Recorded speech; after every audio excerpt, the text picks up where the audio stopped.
Hello everyone, this side Preeti Sharma. So class 10th board exam की जो CBSE की date sheet है वो निकल चुकी है एंड आई थिंक आपने नोट डाउन कर ली होगी। एंड आपके पास ऑलमोस्ट 1.5 महीने का वक्त है।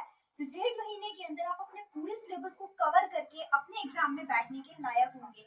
एंड बहुत सारे बच्चे इस वक्त घबरा भी रहे होंगे कि कैसे यार इतना सारा सिलेबस हम इतने से वक्त में कैसे रिवाइज करें। और बहुत सारे ऐसे भी बच्चे होंगे जिन्होंने आई थिंक अभी स्टार्ट करना है ना। बट हर बच्चे के माइंड में एक चीज होती है कि यार मुझे इतने लाइक पर्टिकुलर आपने मार्क्स सेट किए होते हैं कि मेरे को 40 अबव और 80 अबव और 95 अबव मार्क्स आपको स्कोर करने हैं। एंड इस वीडियो के अंदर मैं आपको ये बताने वाली हूँ कि कैसे आप अपने मैथ सब्जेक्ट के अंदर 80 प्लस, जिसको 80 प्लस चाहिए और जिसको 90 प्लस स्कोर करना है, वो कैसे इस थोड़े से टाइम को यूटिलाइज करके आप इस स्कोर को लाइक एक्वायर कर सकते हो। ठीक है, तो लास्ट तक इस वीडियो को देखते रहिएगा एंड बहुत सारी टिप्स एंड स्ट्रैटेजीज मैं आपके साथ शेयर करने वाली हूँ जो आई थिंक मैंने अपने टाइम पे भी यूज की है एंड मुझे बहुत अच्छा स्कोर मिला। एंड आप अगर इसको यूज करेंगे तो डेफिनेटली आप भी इन मार्क्स को स्कोर कर सकते हैं। बहुत सारे बच्चों को ना मैथ्स का जो सब्जेक्ट है थोड़ा सा मुश्किल लगता है, आई डोंट नो क्यों, बट डोंट वरी। एक अगर आपको एक पर्टिकुलर डायरेक्शन मिल जाए, एक प्रॉपर फॉर्मेट अगर आपको मिल जाएगा तो आप बहुत बढ़िया स्कोर कर सकते हैं। ठीक है, तो अपना डायरी पेन निकाल लीजिए और उस डायरी पेन के अंदर डेफिनेटली जो 5 चीजें मैं आपको बताने वाली हूँ वो आप उस चीजों पे आप उसको फॉलो करें, इम्प्लीमेंट करना शुरू कर दीजिएगा। So let's start video. सबसे पहला जो पॉइंट है ना बच्चे, वो है सिलेबस। सबसे पहला काम आपको क्या करना है, सबसे पहले आपको मैथमेटिक्स सब्जेक्ट का जितना भी सिलेबस है वो सारा आपको पता होना चाहिए। बहुत सारे बच्चे ये गलती कर जाते हैं, अपना सिलेबस जो है वो नोट डाउन नहीं करते। तो आप पूरा सिलेबस चेक करना है कि कितने चैप्टर्स जो है मैथ्स के आपके एग्जाम में आने वाले हैं। आपको वो चीज जो पता चल गई कि आपके कितने चैप्टर्स जो है वो एग्जाम में आने वाले हैं, उसके बाद आपको क्या चेक करना है कि हर एक सब्जेक्ट का ना सीबीएसई बोर्ड की तरफ से अलॉटमेंट होता है मार्क्स का, कि हर एक चैप्टर पर्टिकुलर कोई 6 नंबर का होता है, कोई 25 नंबर का होता है, कोई 20 नंबर का होता है। तो आपको पता होना चाहिए, अगर आपने सिलेबस डाउनलोड किया होगा तो आपको पता होगा कि कौन सा चैप्टर कितने स्कोर कैरी कर रहा है। और अगर नहीं किया है तो नीचे डिस्क्रिप्शन बॉक्स में मैं लिंक डाल दूंगी, आप उसको डाउनलोड कर लीजिए और आपको वहां से पता चल जाएगा कि कितना कौन सा चैप्टर जो है कितने मार्क्स का है। ठीक है, वो चीज चेकआउट कर लीजिए। उसके बाद आपको करना क्या है, जो चैप्टर सबसे ज्यादा मार्क्स कैरी करता है ना, आपको फोकस उन पे होना चाहिए। जिसको तो पूरा सिलेबस ऑलरेडी पहले का आता है उसके लिए तो वेल एंड गुड है, बहुत अच्छी बात है।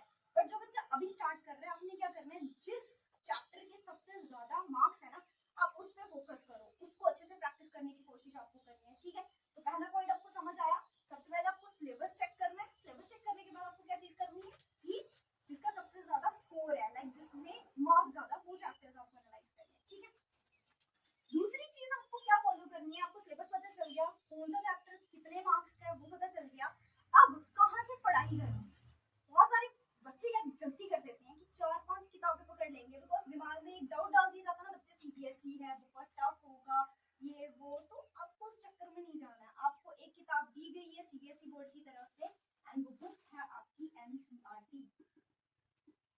सॉरी मेरा मार्कर थोड़ा सा लाइट चल रहा है, बट आप इसको देखिए, मेरी वॉइस पे जरूर चाहिएगा, मैं जो बता रही हूँ उस पर फोकस करिए। एनसीईआरटी की किताब आपको लेनी है, चाहे आपका मैथमेटिक्स स्टैंडर्ड है चाहे आप बेसिक से है, आपको एनसीईआरटी करनी ही करनी है। क्यों? बिकॉज 80% जो मार्क्स है आपको एनसीईआरटी से आए, 80% मार्क्स। अब एनसीईआरटी करने का फायदा क्या है? सबसे पहली चीज, बहुत सारे लोग ये समझते कि नहीं एनसीईआरटी के क्वेश्चंस नहीं है, हम कॉम्पिटिटिव का सोचते हैं, है ना, मतलब 10th के बाद 12th का सोचने लगते हैं। लेकिन नहीं बेटा, अभी जो चीज है आपकी प्रेजेंट जो चीज है वो आपका 10th क्वालिफाई करना, बहुत अच्छे मार्क्स से क्वालिफाई करना, और दूसरा नंबर आपके जो कॉन्सेप्ट्स हैं वो क्लियर करना। और एनसीईआरटी को अगर आप अच्छे से करोगे तो आई अश्योर यू कि आपके कॉन्सेप्ट्स की क्लैरिटी बहुत अच्छे से होगी। ठीक है, तो एनसीईआरटी किताब पकड़ो, उसकी जो एक्सरसाइजेस हैं उस एक्सरसाइजेस को सॉल्व करो, हर एक एक्सरसाइज को सॉल्व करो। एंड प्लस पॉइंट ये है कि एक्सरसाइज के साथ में जो एग्जांपल्स आपको दी गई थी ना, बहुत सारे बच्चों ने एग्जांपल्स को इग्नोर कर दिया। Try to practice those examples also. बहुत सारी एग्जांपल्स भी एग्जाम में आते हैं, तो आपको क्या करना है, एक्सरसाइज को भी सॉल्व करना है और साथ साथ में आप उन एग्जांपल्स को भी ओवरव्यू करो। ठीक है, तो सेकंड पॉइंट आपको क्लियर हो गया होगा आई थिंक कि आपको एनसीईआरटी की बुक से पढ़ना है और साथ में उसके एग्जांपल्स को भी कवर करना है। थर्ड पॉइंट पे चलते हैं। सो थर्ड पॉइंट आपके पास आता है आपके सैंपल पेपर। ठीक है, सीबीएसई बोर्ड की तरफ से आपको सैंपल पेपर इंट्रोड्यूस किए जाते हैं, वो आपको ऑनलाइन भी मिल जाते हैं, वो आपको किसी भी शॉप से भी मिल जाएंगे, ऑनलाइन पीडीएफ भी आपको मिल सकते हैं, ठीक है। तो सैंपल पेपर कुछ 5-10 सैंपल पेपर कलेक्ट कीजिए, मिनिमम 5-6 तो आपके पास होने चाहिए। अब सैंपल पेपर से पढ़ने का फायदा क्या है? सबसे पहली बात, सैंपल पेपर आपको इंट्रोड्यूस इसीलिए किए गए हैं ताकि आपको एग्जाम का पैटर्न पता चले कि कौन सा चैप्टर में से कौन से क्वेश्चंस किस फॉर्मेट में आएंगे, कौन से ऑब्जेक्टिव फॉर्मेट में आएंगे, कौन से शॉर्ट फॉर्म में आएंगे, कौन से लॉन्ग फॉर्म में आएंगे, आपको वहां से आइडिया हो जाता है। तो आप सैंपल पेपर को भी प्रैक्टिस कीजिए। उससे आपका ये रहता है कि जब आपने पूरा आपने सब कवर कर लिया, सारा आपका सिलेबस कवर हो गया, आपने एग्जांपल्स कर दी, तो आप एक एग्जाम मोड में आ जाते हैं कि आपके पास एक पेपर है प्रॉपर उस पैटर्न के अकॉर्डिंग। जब आप उसको सॉल्व करते हो आपको अंदर से भी वाइब आती है कि हाँ यार मेरा एग्जाम जो है इस तरीके का होगा। और जब आप उसको कैलकुलेट करते हो तो आपके पास एक रिजल्ट आता है कि यार ये गलतियां मेरे से रह गई हैं, मे बी इस चैप्टर में मेरे से ये फॉल्ट रहा है, तो आप दोबारा से उसको लॉग आउट करने की कोशिश करते हो, ठीक है। तो सैंपल पेपर्स को भी आपने एनालाइज करना है। उसके बाद जो आपकी चीजें हैं, सब लास्ट जो फोर्थ चीज है वो ये है कि पुराने जो पेपर हुए होते हैं सीबीएसई के लिए, ठीक है, तो पुराने सीबीएसई के जो एग्जाम्स होते हैं वो भी 5-6 साल के आप कलेक्ट कर लो। उन एग्जाम के पेपर्स को भी अगर आप सॉल्व करोगे तो भाई मजा आ जाएगा। क्यों? क्योंकि हर एग्जाम के अंदर हर साल रिपीट होते हैं, बहुत सारे क्वेश्चंस हैं जो रिपीट होते हैं। आपको पता होगा, जैसे चैप्टर 1 की बात अगर करूँ, रूट 3 के रेशनल प्रूव करने के लिए आपको दिया जाता है, रूट 5 रेशनल प्रूव करने के लिए दिया जाता है ना।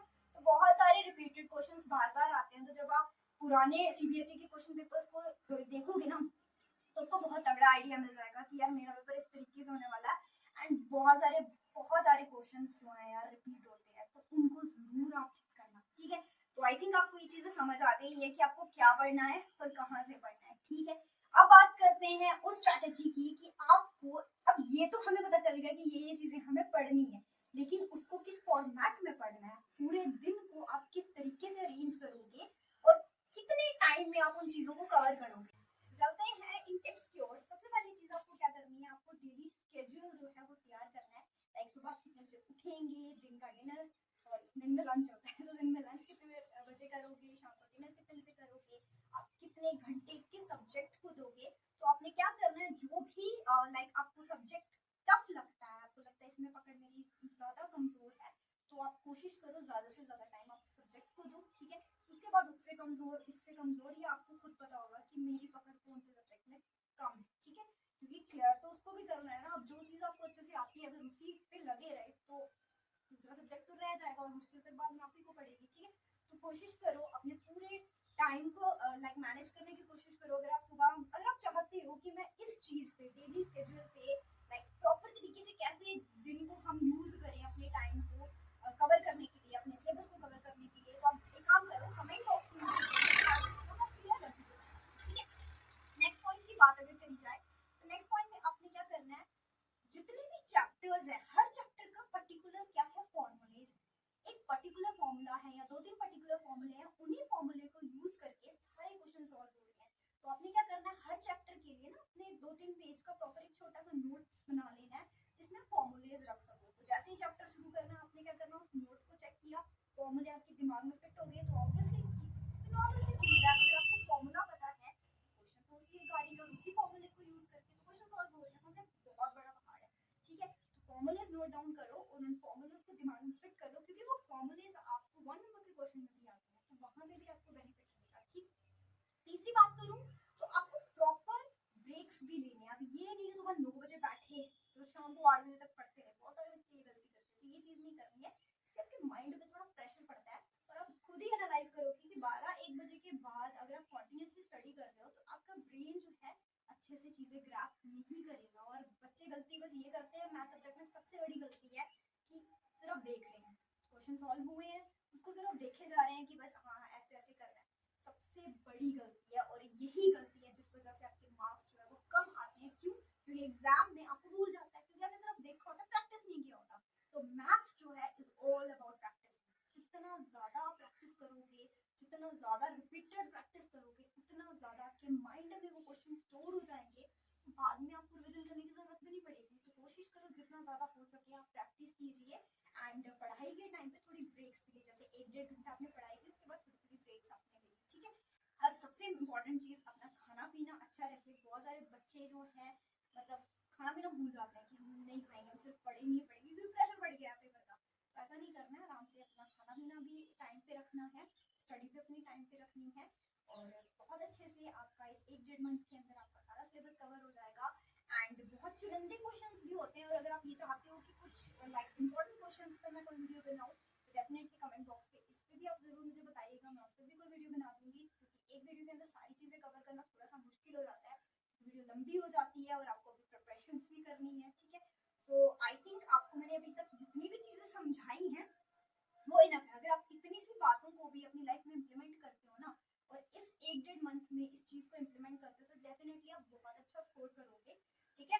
सो ब्रीफली थोड़ा सा दोबारा से रिवीजन कर लेते हैं कि हमने अभी तक क्या क्या चीजें पढ़ी। सबसे पहले आपको सिलेबस एनालाइज करना है, कौन सा चैप्टर कितने मार्क्स कैरी कर रहा है, और जो ज्यादा मार्क्स स्कोर कर रहा है आपको उस पर ध्यान देना है। दूसरी चीज, आपको सैम्पल पेपर पे भी फोकस करना है, एनसीईआरटी की बुक से पढ़ना है, एग्जाम्पल्स को भी स्टडी करना है, पुराने सालों के कुछ क्वेश्चन पेपर है उसको रिवीजन करना है, उसको प्रैक्टिस करना है, अपने डेली स्केड्यूल को तैयार करना है, और टाइम बहुत प्रीशियस है, इस टाइम का सही तरीके से यूज करके अपनी सेहत का भी ध्यान देना है, क्योंकि सेहत अगर अच्छी होगी तभी आपका एग्जाम अच्छा होगा, ठीक है। सो आई होप आपको ये वीडियो अच्छी लगी हो, आपको जो भी पॉइंट्स आपको मैंने बताए आप उसको जरूर इम्प्लीमेंट करें, जो जरूर फॉलो करें।